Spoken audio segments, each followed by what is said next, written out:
যাহার স্নানকালে তৈলে ঘৃণা, আহারকালে আপন অঙ্গুলিকে ঘৃণা এবং কথোপকথনকালে মাতৃভাষাকে ঘৃণা, তিনি বাবু। সাহিত্য সম্রাট বঙ্কিমচন্দ্র চট্টোপাধ্যায়ের বাবু প্রবন্ধটি তাঁর লোকরহস্য নামক প্রবন্ধ গ্রন্থ থেকে নেওয়া হয়েছে। লোকরহস্য মূলত রম্য কাহিনী, যেখানে সমাজের সকল অসঙ্গতিকে তুলে ধরা হয়েছে। জন্মেজয় কহিলেন, হে মহর্ষে, আপনি কহিলেন যে কলিযুগে বাবু নামে এক প্রকার মনুষ্যেরা পৃথিবীতে আবির্ভূত হইবেন।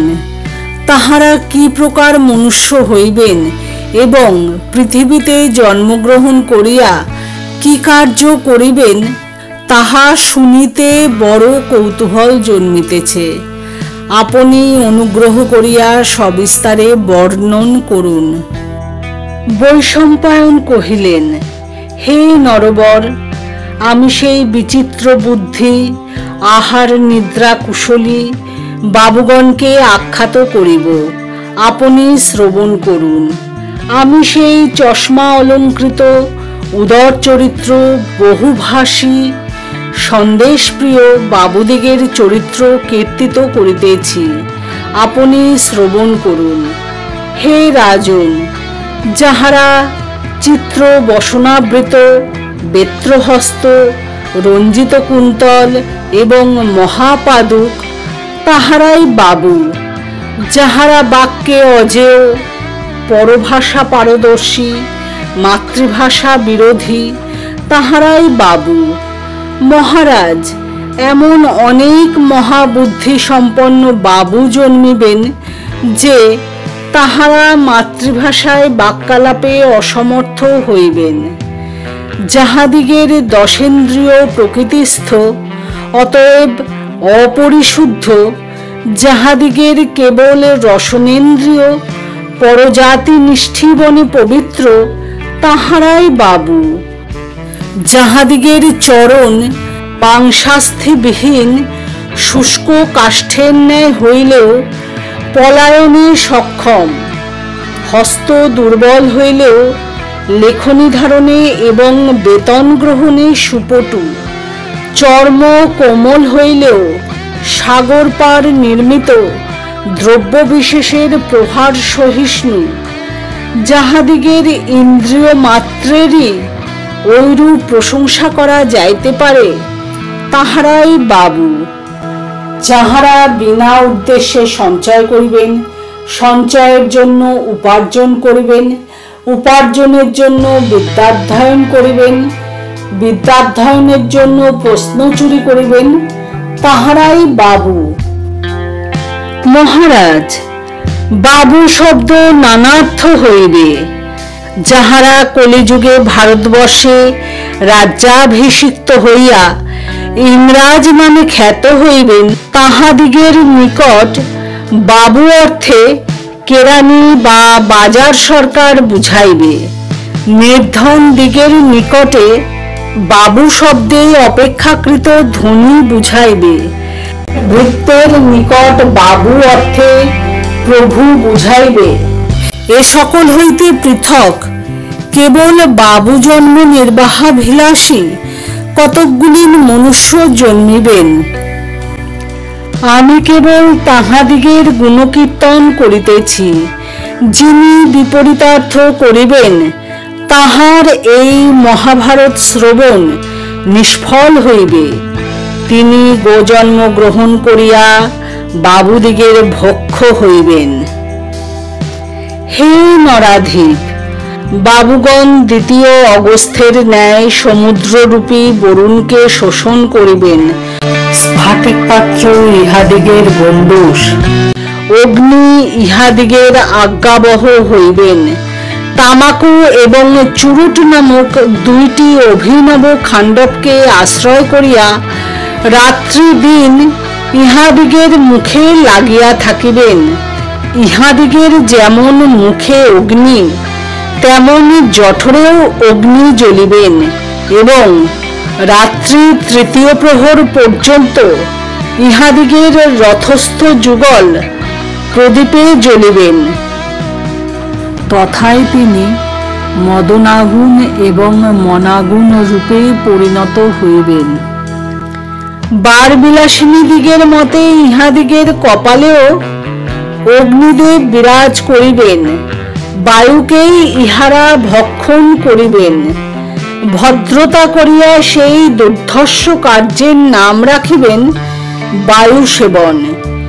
চন্দ্র ইহাদের গৃহে এবং গৃহের বাহিরে নিত্য বিরাজমান থাকিবেন, কদাপি অবগুণ্ঠনাবৃত। কেহ প্রথম রাত্রি কৃষ্ণপক্ষের চন্দ্র, শেষ রাত্রি শুক্লপক্ষের চন্দ্র দেখিবেন। কেহ তদ্বিপরীত করিবেন। সূর্য ইহাদিগকে দেখিতে পাইবেন না। যম ইহাদিগকে ভুলিয়া থাকিবেন। কেবল অশ্বিনী কুমার দিগকে ইহারা পূজা করিবেন। অশ্বিনী কুমার দিগের মন্দিরের নাম হইবে আস্তাবল। হে নরশ্রেষ্ঠ, যিনি কাব্যরসাদিতে বঞ্চিত, সঙ্গীতে দগ্ধ কোকিলাহারী, যাহার পাণ্ডিত্য শৈশবাভ্যস্ত গ্রন্থগত, যিনি আপনাকে অনন্ত জ্ঞানী বিবেচনা করিবেন, তিনি বাবু। যিনি কাব্যের কিছুই বুঝিবেন না, অথচ কাব্যপাঠে এবং সমালোচনায় প্রবৃত্ত, যিনি বাদ্যসিতের চিৎকার মাত্রকেই সঙ্গীত বিবেচনা করিবেন, যিনি আপনাকে অভ্রান্ত বলিয়া জানিবেন, তিনি বাবু। যিনি রূপে কার্তিকের কনিষ্ঠ, গুণে নির্গুণ পদার্থ, কর্মে জড়ভরত এবং বাক্যে সরস্বতী, তিনি বাবু।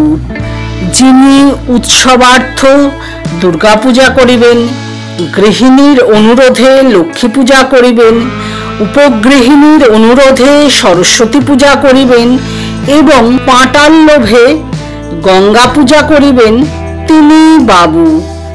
যাহার গমন বিচিত্র রথে, শয়ন সাধারণ গৃহে, পান দ্রাক্ষারস এবং আহার কদলীদগ্ধ, তিনি বাবু।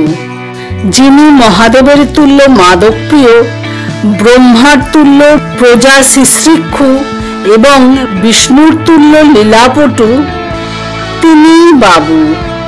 হে কুরুকুল ভূষণ, বিষ্ণুর সহিত এই বাবুদিগের বিশেষ সাদৃশ্য হইবে।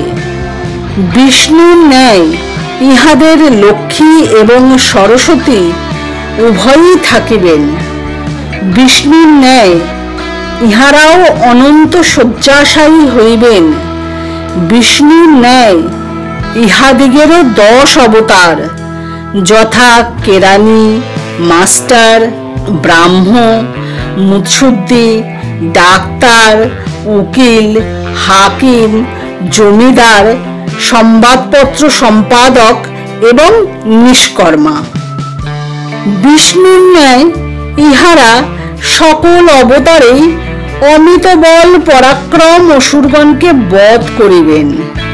কেরানি অবতারে বদ্ধ অসুর দপ্তরি, মাস্টার অবতারে বদ্ধ ছাত্র, স্টেশন মাস্টার অবতারে বদ্ধ টিকেটহীন পথিক, ব্রাহ্মাবতারে বদ্ধ চাল কলা প্রত্যাশী পুরোহিত, মুৎসুদ্দি অবতারে বদ্ধ বণিক ইংরাজ, ডাক্তার অবতারে বদ্ধ রোগী, উকিল অবতারে বদ্ধ মুয়াক্কল, হাকিম অবতারে বদ্ধ বিচারার্থী, জমিদার অবতারে বদ্ধ প্রজা, সম্পাদক অবতারে বদ্ধ ভদ্রলোক এবং নিষ্কর্মাবতারে বদ্ধ পুষ্করণীর মৎস্য।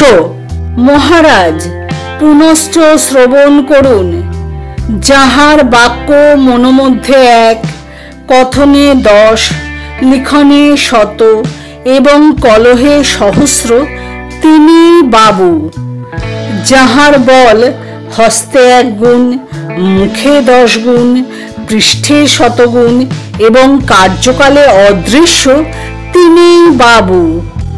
যাহার বুদ্ধি বাল্যে পুস্তক মধ্যে, যৌবনে বোতল মধ্যে, বার্ধক্যে গৃহিণীর অঞ্চলে, তিনি বাবু। যাহার ইষ্ট দেবতা ইংরাজ, গুরু ব্রাহ্ম ধর্মবেত্তা, বেদ দেশি সংবাদপত্র এবং পিত্র ন্যাশনাল থিয়েটার, তিনি বাবু।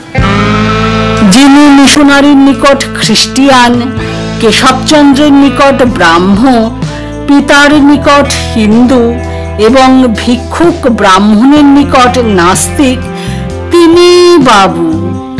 যিনি নিজ গৃহে জল খান, বন্ধু গৃহে মদ খান, বেশ্যাগৃহে গালি খান এবং মুনিব সাহেবের গৃহে গলা ধাক্কা খান, তিনি বাবু। যাহার স্নানকালে তৈলে ঘৃণা, আহারকালে আপন অঙ্গুলিকে ঘৃণা এবং কথোপকথনকালে মাতৃভাষাকে ঘৃণা, তিনি বাবু। যাহার যত্ন কেবল পরিচ্ছদে, তৎপরতা কেবল উমেদারিতে, ভক্তি কেবল গৃহিণী বা উপগৃহিণীতে এবং রাগ কেবল সদ্গ্রন্থের উপর, নিঃসন্দেহে তিনি বাবু। হে নরনাথ, আমি যাহাদিগের কথা বলিলাম তাহাদিগের মনে মনে বিশ্বাস জন্মিবে যে আমরা তাম্বুল চর্বণ করিয়া, উপাধান অবলম্বন করিয়া, দৈভাষিকী কথা কহিয়া এবং তামাকু সেবন করিয়া ভারতবর্ষের পুনরুদ্ধার করিব। জন্মেজয় কহিলেন, হে মুনিপুঙ্গব, বাবুদিগের জয় হোক। আপনি অন্য প্রসঙ্গ আরম্ভ করুন।